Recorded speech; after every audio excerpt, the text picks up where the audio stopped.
नितीन सावंतनं तेव्हा वाटलं असेल की आम्ही एकत्र आलो तर आमचा पक्ष मजबूत होईल, टिकून राहील, वाढेल. म्हणून हा ब्रिज काही करून आपण केलं पाहिजे. आम्हाला काय श्रेय घेण्याकरता आम्ही काम करत नाही. ही उबाटा पार्टी आता संपण्याच्या मार्गावर आहे. मला वाटत नाही हे विकास करू शकतील म्हणून. कुठला पक्ष, कुठला नेता कुणासोबत बसेल? तर उबाटा थोडक्यात राष्ट्रवादीने गिलंकून केलेला. हे लोक दिवसा भांडतील, रात्री एक राहतील, रात्री एकत्र होतात. परंतु त्या कंपन्यांमध्ये आधीच जर तिथं भरलेले लोक असतील आणि आपण जाऊन त्यांना सांगितलं की बाबा ती काढा ना, आमची लोकं घ्या. उड्डाणपुलांच्या बाबतीत काही लोकांनी सांगितलं का हे आम्ही करतोय. तर ह्या विषय महेंद्र थोरेही बोलले का, म्हणजे उबाटा गटाचे जे कार्यकर्ते होते ते आता सुधाकर घारेंना जॉईन झाले. सुधाकर घारेंना उबाटाची उमेदवारी द्या. काही ठिकाणी काही नेते लोकांचे असे उद्योग आहेत की डाक पोरं कामाला लावलेत, ते फुकट ते कामावर हजेरी करतात आणि निघून जातात आणि फुकटचे पगार घेतात. हे कसं आहे, हे असंघाशी संघ केलेला हा सगळा विषय आहे. आता त्यांची पार्टी त्यांच्याकडे राहिलेली नाही आहे. ती पार्टी सुधाकर घारेंच्या फेवरमध्ये गेलेली आहे. की नेते कधी एकत्र होतील सांगता येत नाही, त्याच्यासाठी कार्यकर्ते एकमेकांशी दुश्मनी घेतात. कधी एकत्र 5 स्टार हॉटेलला जेवायला बसतील, पार्टी करतील आणि तुमचे जीव जातील. त्यांची पार्टी सगळी राष्ट्रवादीने गिलंकृत केल्यामुळं आता ती त्यांची तडफड सुरू झालेली. राजकारण करायचे तेवढ्या पुरतं करा. नमस्कार, मी प्रथमेश कुडेकर. आपण पाहताय कर्जत सुपरफास्ट.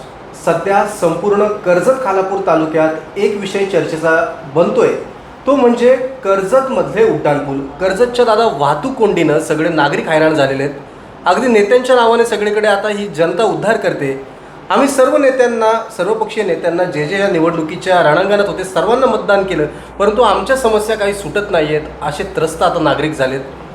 कुठेतरी आपण बघतोय की ह्या श्रेयवादाच्या लढाईत सुद्धा आता हे राजकारणी नेते अडकलेत. हे काम आम्हीच केलं आणि आम्हीच करू शकतो असा सुद्धा दिखावा सगळीकडे चाललेला आहे. कर्जतचा उड्डाणपुलाचा 4 फाट्याचा जो रेल्वे ब्रिज आहे त्याचा एक प्रश्न आहे. नव्याने आता श्रीरामपूलसुद्धा झालेला आहे. ट्रॅफिक कोंडी त्या ठिकाणी आता सुरळीत सुरू आहे.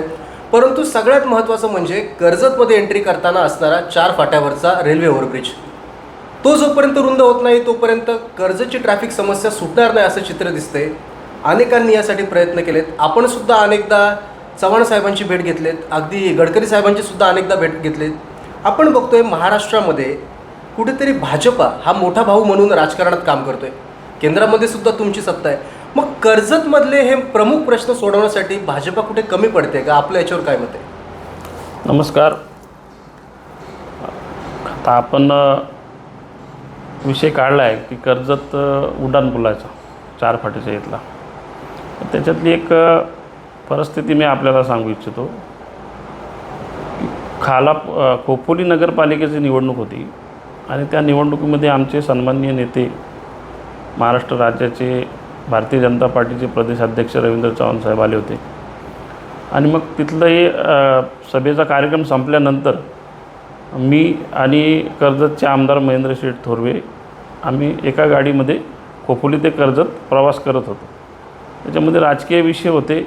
म्हणजे नेते भेटल्यानंतर कार्यकर्ता त्यांच्या इथल्या व्यथा सांगत असतो. राजकारणाची चर्चा होते आणि विकास कामांची चर्चा होते, काय केलं पाहिजे, कशा पद्धतीने विकास केला पाहिजे. आम्ही हा ध्येय ठेवून पक्षामध्ये काम करतो. आणि येत असताना नेमकं 4 फाट्याची इथं आल्यानंतर मी तो विषय घेतला की साहेब इथं प्रचंड वाहतूक कोंडी होते. आम्हीसुद्धा त्याच्यामध्ये तासनतास अडकतो. सगळ्यांचाच कर्जतच्या जनतेचा हा प्रश्न आहे. पर्यटक मोठ्या प्रमाणात आता कर्जतमध्ये येतात. म्हणून हा ब्रिज काही करून आपण केलं पाहिजे. मग साहेबांनी सांगितलं की हे कोणाकडे, रस्ता कोणाकडे? मी म्हटलं हे गडकरी साहेबांकडे. 548A असा नॅशनल हायवे झालेला आहे आणि आता तो त्यांच्याकडे. तर साहेबांनी सांगितलं की निवडणूक संपली की आपण साहेबांशी बोलू. माझ्याने गडकरी साहेबांचे संबंध पण चांगले, ते तुम्हालाही माहिती आहे. मी बोललो ते तुम्ही करू शकता म्हणून आम्ही तुम्हाला सांगतो आहे. तर ह्या विषय महेंद्र थोरेही बोलले का साहेब हे झालं पाहिजे, खूप त्रासाचा विषय, सगळे लोकांचा अडचणीचा विषय. आणि मग त्याच्यानंतर निवडणूक संपल्यानंतर मी दुसरी कामं होती, त्या कामानिमित्त दिल्लीला गेलो. जातेवेळी साहेबांना सांगितलं होतं की ते पुलाच्या बाबतीत गडकरी साहेबांना मला भेटून द्या. मग त्यांनी जोडून दिलं. आम्ही त्यावेळेस गेलो. गडकरी साहेबांची थोडी तब्येत खराब असल्यामुळं मी 1-1.5 तास वेटिंगला थांबलो. बाकीचं तर सगळ्यांच्या हे रद्द केलं ते कार्यक्रम त्यांनी. नंतर ते आल्यानंतर त्यांनी मला बोलून घेतलं आणि मग त्याच्यावर एक 10-15 मिनटं आम्ही इकडच्या गोष्टी केल्या 2-3 त्यांच्याकडे अजून 2 कामं होती, पण त्यांनी सांगितले ह्याच्यामध्ये माझ्याकडे सध्या पैसे नाही, मी काय सध्या करू शकत नाही, पण हे काम तुझं मी मार्गी लावतो. मग त्यांनी त्यांच्या चीफ इंजिनियरला फोन केला आणि रेल्वेच्या अधिकाऱ्यांनाही फोन केला, तेव्हा हे काम करून द्यायचे. त्या म्हणजे आता त्याच्या प्रस्ताव तयार करण्याकरता किंवा काय मंजुरी घ्यायची त्याकरता तुम्ही सुरुवात करा. ते आत्ता काय स्टेजला आहे ते आत्ता मी सध्या सांगू शकत नाही, परंतु त्याचं काम जे प्रशासकीय सुरू व्हायला पाहिजे होतं ते झालेलं आहे. आणि ते कुठंतरी काही लोकांच्या निदर्शनात आलं असेल की बाबा हे आता होणार आहे, मग ते कोणीतरी श्रेय घेतलं पाहिजे. मग ती श्रेयाची लढाई आता ही कर्जतमध्ये सुरू आहे. मला एवढंच सांगायचं की आम्ही ह्या कर्जतच्या जनतेचे बांधील आहोत, त्यांचे प्रश्न सोडवण्याकरता आम्ही काम करतो. आम्हाला काय श्रेय घेण्याकरता आम्ही काम करत नाही. आम्हाला वाटतं ही समस्या सुटली पाहिजे, त्याकरता मी सतत प्रयत्न करत असतो. आणि आता आपण पाहिलं असेल की त्यांनी उड्डाणपुलांच्या बाबतीत काही लोकांनी सांगितलं काय हे आम्ही करतो आहे, परंतु आता रेल्वेचं रुंदीकरण होतं आहे. रेल्वे अजून 2 ट्रॅक वाढत आहेत, एक्सप्रेस वेगळीचे 2 ट्रॅक आणि लोकल रेल्वेच्या 2 ट्रॅक. आणि हा MMR रिजन डेव्हलप करण्याकरता हा घेतलेला सन्माननीय नरेंद्रजी मोदी साहेबांनी हाती घेतलेला प्रोजेक्ट आहे. आणि ह्या राज्याचे मुख्यमंत्री देवेंद्रजी फडणवीस साहेब यांनी घोषणा केलेली आहे. ते देखील ह्या MMR रिजनकरता एक मुंबईत जी वाढती लोकसंख्या आहे ती इकडे कशी स्थलांतरित होईल आणि इकडच्या लोकांना कसं दळणवळण त्यांना चांगलं राहील आणि इकडचा विकास कसा होईल त्याकरता ते एक प्रयत्न, त्याची सुरुवात आता झालेली आहे. आता ते चौपदरीकरण होतं आहे आणि आता ते चौपदरीकरण झाल्यानंतर मग रेल्वे फाटकांचा मोठा विषय अडथळा निर्माण होतो आहे. मग तो अडथळा होऊ नये म्हणून आता ते 26 प्रत्येक फाटक बंद करून त्या 26 फाटकांच्यावरती ओव्हरब्रिज होत आहेत. म्हणजे ही केंद्र सरकारची योजना आहे, ही नरेंद्र मोदी साहेबांची योजना आहे. त्याचं श्रेय त्यांनाच जातं आहे, ह्यांना कोणालाही जात नाही. उगाच कोणी काही थापा मारू नये. ती केंद्रातली योजना आहे. केंद्रात सरकार भारतीय जनता पार्टीचं आहे, पंतप्रधान भारतीय जनता पार्टीचं आहे, रेल्वेचे मंत्री भारतीय जनता पार्टीचे आहेत. आणि आपण इथं पाहिलं असेल ते काय रस्ते वाहतूक जे मंत्री आहेत ते देखील नितीनजी गडकरी साहेब आमचे भारतीय जनता पार्टीचे आहेत. आम्ही असं कधीच म्हणत नाही, इथे जरी महायुतीचं सरकार असेल किंवा आम्ही हे ज्या पद्धतीने मी केलं आम्ही केलं असं कधी म्हणत नाही, किंवा ते असं कधी म्हणत नाही की हे काम सन्माननीय नरेंद्र मोदीजींनी केले, हे काम देवेंद्रजींनी केले. ते आमच्या नेत्यांना श्रेय द्यायला मागत नाहीत. आम्ही केले सांगतायत, पण ते तसं नाही आहे. केंद्रस्थानी आणि राज्यस्थानी हे दोन्ही मोठे नेते बसलेले आहेत, त्यांच्याकडे विजन आहे. त्यांना कळतं इथे ह्या राज्याचा देशाचा कशा पद्धतीने विकास केला पाहिजे. आपण त्यातला एक साधा घटक आहोत. आपण फक्त काही सूचना आपण करू शकतो किंवा विनंती करू शकतो की बाबा हे कामं आमच्या इथं अशी अडचणी ती फक्त मार्गी लावा, पण ते करायला सक्षम आहेत. आता हे काही बोलो, यांचं फक्त ऐकण्याचं काम करा. आता आपण बघतोय की मागच्या काळात म्हणजे मागच्या पावसाळ्यातच आपण प्रामुख्यानं एक धोरण हाती घेतलेलं, ते म्हणजे जनतेच्या समस्या कशा मिटतील, रस्त्यांवरचे अपघात कमी व्हावेत, लोकांना कुठेतरी कंबरदुखी लोकांची कमी व्हावी म्हणून 4 फाट्यापासून तर अगदी श्रीरामपुलापर्यंत आपण स्वखर्चातनं खिशातले पैसे टाकून रात्री अपरात्रीसुद्धा ते खड्डे भरले. चांगल्या ठिकाणचे त्या ठिकाणी पेवर ब्लॉक वगैरे सिमेंटचे बसून आपण ते खड्डे भरले होते. परंतु कुठेतरी आता कर्जतचं पर्यटन लक्षात घेऊन किंवा इथली वाढती लोकसंख्या, इथलं वाढतं दळणवळण जे काय लक्षात घेऊन हा रेल्वे उड्डाणपूल आहे. जेव्हा आपण नितीन गडकरी साहेबांची भेट घेतली, साहेबांशी चर्चा झाली किंवा इतरही नेत्यांशी जेव्हा चव्हाण साहेबांशी वगैरे चर्चा होते, हा उड्डाणपूल कधीपर्यंत पूर्णत्वास जाईल असं आपल्याला वाटतं? त्याच्यातली टेक्निकल बाब अशी आहे का रेल्वे हे डिपार्टमेंट वेगळं आहे आणि त्यांच्याकडे स्वतंत्र यंत्रणा आहे आणि ते त्यांच्या क्षेत्रामध्ये दुसऱ्या डिपार्टमेंटला काम करून देत नाही. आता तो रस्ता नॅशनल हायवेचा आहे, NH 48A असा 548A असा नवीन तो त्याला केंद्र शासनाने घेतलेला रस्ता आहे तो. आणि त्याच्यामध्ये जेवढे रेल्वेचे म्हणजे रेल्वे ब्रिज असतील किंवा रेल्वेची मालमत्ता असतील त्याच्यामध्ये त्यांना रेल्वेच्या ह्याच्यामध्ये काम करायला ते परवानगी देत नाही. ते कोणावर विश्वास ठेवत नाही, ते त्यांचं स्वतः काम करतात. पण त्याकरता लागणारा जो निधी आहे तो निधी नॅशनल हायवेनी रेल्वेला द्यायचा. म्हणजे रेल्वेला सांगतात की तुम्ही इस्टिमेट तयार करा, तुमचं किती खर्च लागणार तो आम्हाला सांगा. ते गडकरी साहेबांनी त्यांना सांगितलं रेल्वेला. आता रेल्वेनी ते इस्टिमेट तयार करून मी ते मध्यंतरी त्या रेल्वेच्या अधिकाऱ्यांना पण जाऊन भेटलो, तर त्यांनी सांगितलं की आमची टीम जाऊन तिथं इस्टिमेट तिथं तयार करील, सर्व पाहणी करील. ते तयार झाल्यानंतर आम्ही ते गडकरी साहेबांच्या डिपार्टमेंटला पाठवू आणि त्याच्यानंतर ते आम्हाला निधी देतील, जेवढा खर्च होणार तेवढा. आणि ते निधी आम्हाला एकदा आला तर आम्ही विदिन 1 महिन्यात काम सुरू करू आणि कसं लवकरात लवकर करता येईल त्याकरता आम्ही प्रयत्न करू. कारण तो ट्रॅफिकचा विषय संवेदनशील विषय, तर तो वेळेच्या आधी आम्ही पूर्ण करू, एवढं देखील मला त्या अधिकाऱ्यांनी सांगितलेलं आहे. आणि मी खोटं बोलताना ते रेकॉर्डर आहे, माझे फोटो असतील सोशल मीडियावर मी ते पोस्ट केलेले आहेत. आज मला वाटतं 1 वर्ष व्हायला आलं असं, 7-8 महिने तर नक्कीच झाले. 7-8 महिन्यापूर्वी आम्ही बघितलंच ते फोटो सगळीकडे आले होते, परंतु ते तुमच्या कार्यकर्त्यांनी कुठे अगदी श्रेयवादाची लढाई खेळत कुठे ते व्हायरल सुद्धा केले नव्हते. परंतु आता आपण बघतोय की नगरपालिकेचं एक प्रस्तावाचं पत्र सगळीकडे व्हायरल होतंय, त्याच्यानंतर ती श्रेयवादाची लढाई सुरू झाली. त्याच्यावर तुम्ही काय सांगाल? नाही, एक प्रक्रिया असते. जर डिपार्टमेंटने नगरपालिकेला पत्र दिलं असेल का तुमचं काय याच्यामध्ये तुमचं क्षेत्र आहे का तुमचं, मग ते ज्या क्षेत्रात आपण काम करू ते सिस्टम याची आहे, गव्हर्नमेंटची पद्धत आहे. तर ते येऊ शकलं असेल किंवा आले असेल त्यांना, तर त्यांनी ते पाठवलं असेल. तर त्यामध्ये मी बोलणं, मला ते काय पत्र आलं आहे काय केलं ते मी पाहितलं नाही, पण ते मी बोलणं पण योग्य नाही. जे आपण केलं ते मी सांगू शकतो, कारण ते मला पेपर घेऊन बसायची गरज नाही. मी केलं ते मला लक्षात आहे, मी ते बोलतो आहे. पहिलीच कुठं पेपर माझ्याकडे आहे. आता संपूर्ण श्रेयवादाच्या लढाईनंतर कुठेतरी याचा राजकीय प्रश्नाकडे मिळतोय. मतदारसंघात परिवर्तन विकास आघाडीमध्ये कुठेतरी बिघाडी झाल्याचं चित्र बघायला मिळालं. सुधाकर घारे आणि नितीन सावंत यांच्यात थोडेसे आरोप प्रत्यारोप झालेत. कुठेतरी आपण बघतोय सुधाकर घारेंनी रोजगारासाठी घेतलेलं महाल एल्गार आंदोलन, त्याच्यानंतर उड्डाणपुलाचं श्रेय, नितीन सावंत यांना कुठेतरी त्या गोष्टी खटकल्या आणि त्यांच्यात कुठेतरी एक बिघाडी झाल्याचं चित्र दिसते. त्याच्यावर एकंदरीत आपण काय सांगाल किंवा काय वाटतंय? कसं आहे, असंघाशी संघ केलेला हा सगळा विषय आहे. आता उबाटा गट हा राज्य सरकारमध्ये असलेल्या पक्षांच्या विरोधातला पक्ष आहे, त्यांची विरोधी पक्षाची भूमिका आहे. आता नितीन सावंतनं तेव्हा वाटलं असेल की आम्ही एकत्र आलो तर आमचा पक्ष मजबूत होईल, टिकून राहील, वाढेल.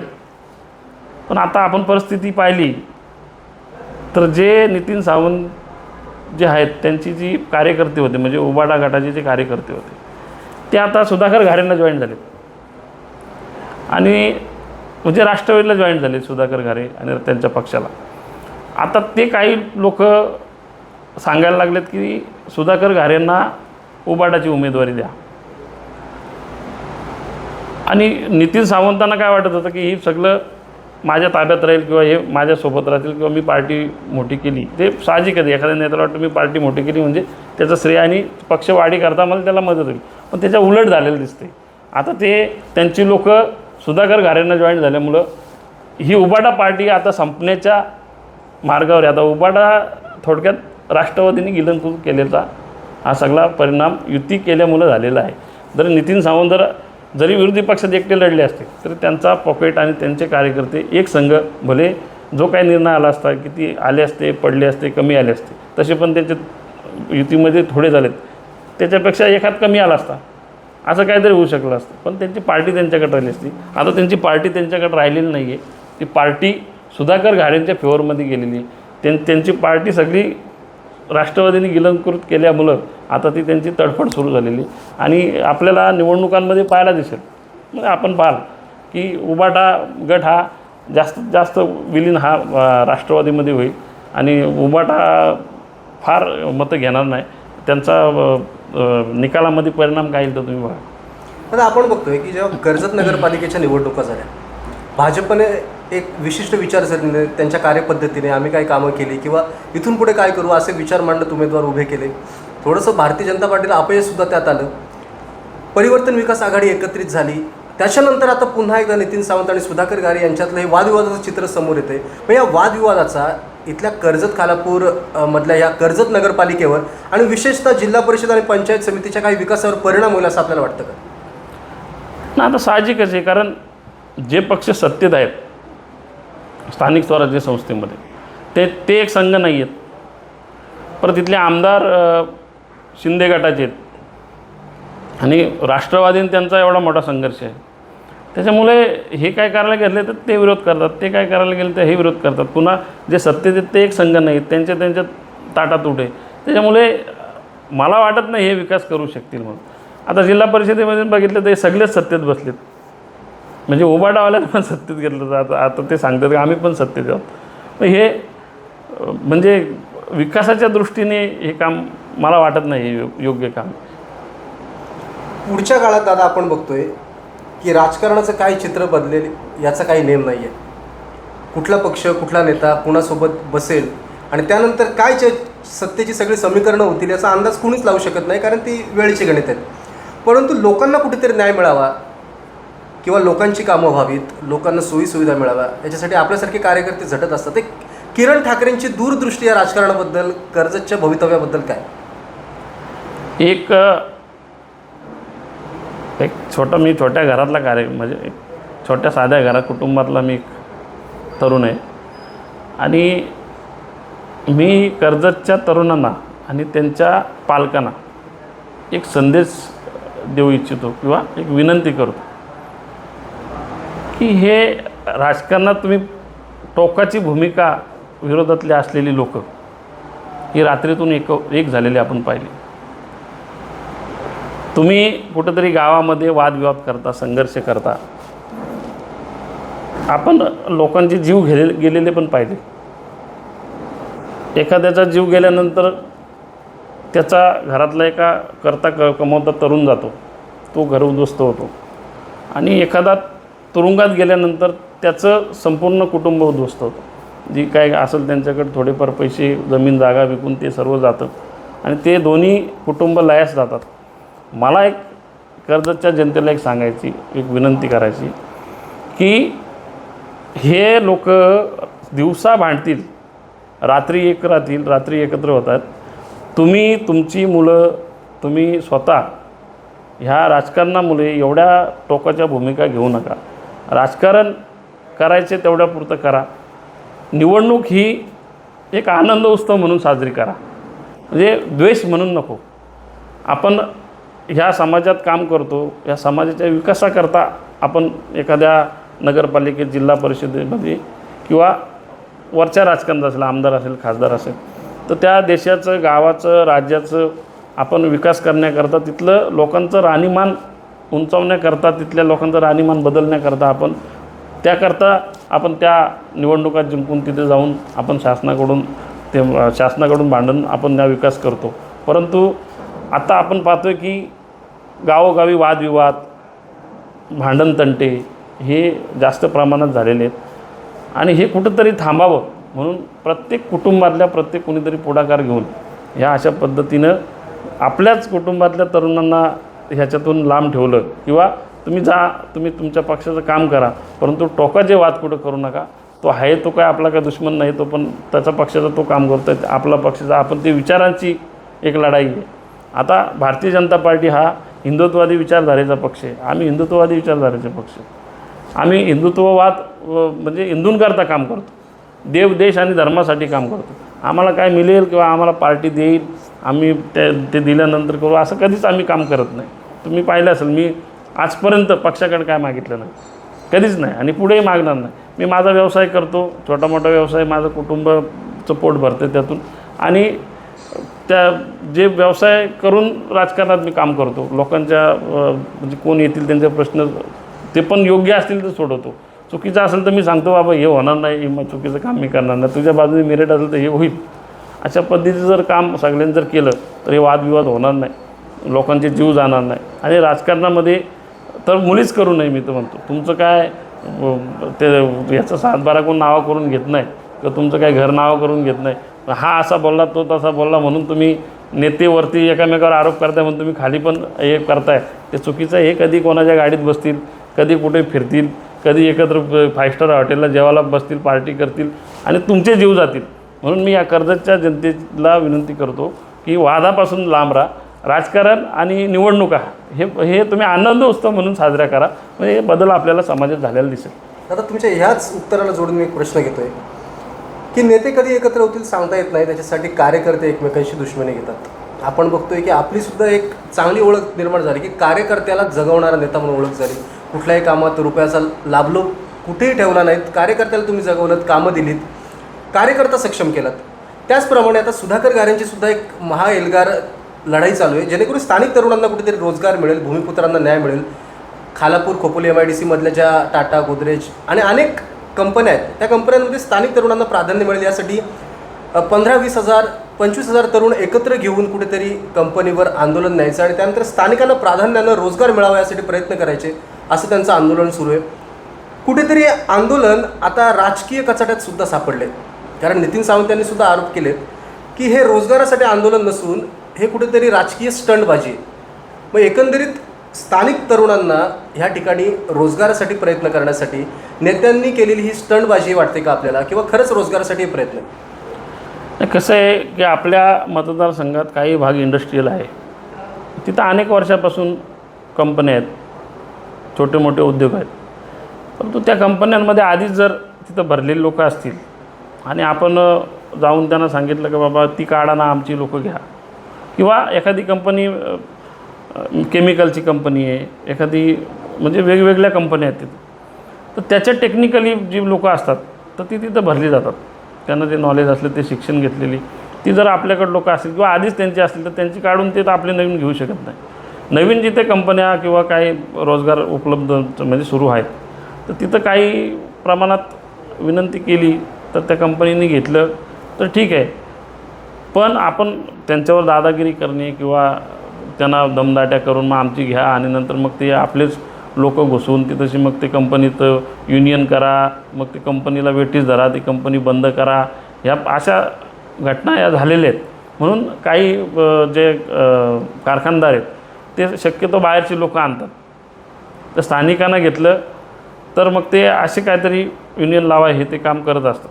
पण स्थानिकांनी जर तरुणांनी जर मनाशी धरलं का आपण जे बाहेरनं लोक जशी येतात तशा पद्धतीने जर आपण काम केलं, आपण रोजगारापुरतं मर्यादित राहिलं, आपल्याला कंपनी पगार देते, त्याचं मी 8 तास प्रामाणिक काम केलं तर त्याचा कारखानाही चालेल आणि तुमची नोकरी राहील. अशा पद्धतीने जर केलं तर भविष्यात हे होऊ शकतं. तर आता अशाच प्रकारची आंदोलनं कुठेतरी भविष्यात इतर नेतेसुद्धा करू शकतात. त्याच्यामुळे MIDC मधल्या ज्या कंपन्या आहेत त्यांच्यावर कुठेतरी दबावसुद्धा निर्माण होऊ शकतो. कारण कुठल्याही पक्षाने जर आंदोलन केलं तर अनेकदा बघायला मिळतं की त्यांची युनियन, त्यांच्या फेवरची लोकं अशी त्या कंपनीमध्ये लावली जातात, किंवा काही जण नेते असतात जे खरंच प्रामाणिकपणे इतरांना सुद्धा लावण्याचं काम करतात. मग कुठेतरी भविष्यात या राजकारणामुळे इथल्या आहे त्या तरुणांचा रोजगारसुद्धा जायला नको, किंवा कंपन्यासुद्धा इथून बंद होऊन जायला नको.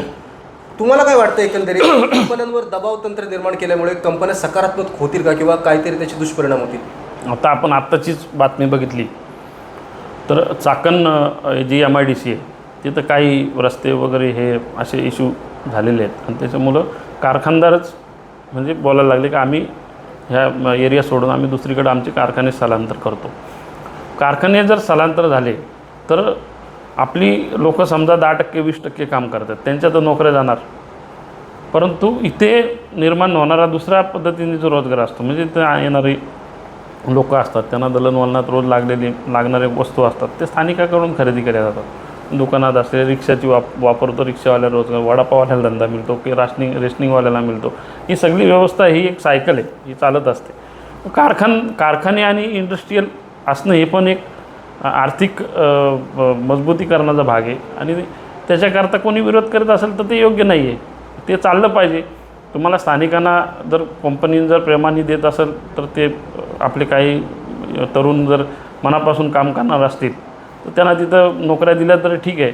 काही ठिकाणी काही नेते लोकांचे असे उद्योग आहेत की 10 पोरं कामाला लावलेत, ते फुकट ते कामावर जातात, हजेरी करतात आणि निघून जातात आणि फुकटचे पगार घेतात. असे पण काही ठिकाणी मी खालापूरमध्ये फिरताना काही कंपनीच्या लोकांनी मला सांगितलेलं आहे. म्हणजे असं होऊ नये. तो कंपनीचा माणूस तुम्हाला पगार देतो, त्याची कंपनी वाढली, त्याचं उत्पन्न वाढलं तर तुमचा पगार वाढणार, तुम्हाला फॅसिलिटी कामगारांना तो देणार. आता त्याची कंपनीच नुकसानीत चालत आलं तर तो तुम्हाला देऊ शकत नाही ना. तर त्यांच्या पण व्यथा आपण ऐकल्या पाहिजेत, कारण ती पण या देशातलेच नागरिक आहेत जे फॅक्टरी टाकत आहेत. आता मी मोठा व्यवसाय करतो, आता माझ्याकडं म्हणजे ड्रायव्हर आहेत, ऑपरेटर आहेत, मला पण त्यांचं माहिती आहे ना काय आहे ना काय नाही. तर ते ज्यांनी प्रामाणिक काम केलं तर मालकाला 2 पैसे जास्त मिळाले तर तो आपल्या नोकराला पण 2 पैसे जास्त देतो. नक्कीच. आता मतदारसंघातल्या अनेक प्रलंबित विषयावर आपण चर्चा केलीत, आपली जो काही दूरदृष्टी होती ती मांडलीत. इथून पुढे आपल्या हातून असं सत्कर्म होत राहू आणि राजकारण विरहित कुठेतरी आपल्या कामाचा जो अजेंडा आहे त्यासाठी आपल्याला मनपूर्वक शुभेच्छा. धन्यवाद. तालुक्यातल्या घडामोडींचे अपडेट सर्वात आधी मिळवा. कर्जत सुपरफास्ट चॅनलला सबस्क्राईब करायला विसरू नका.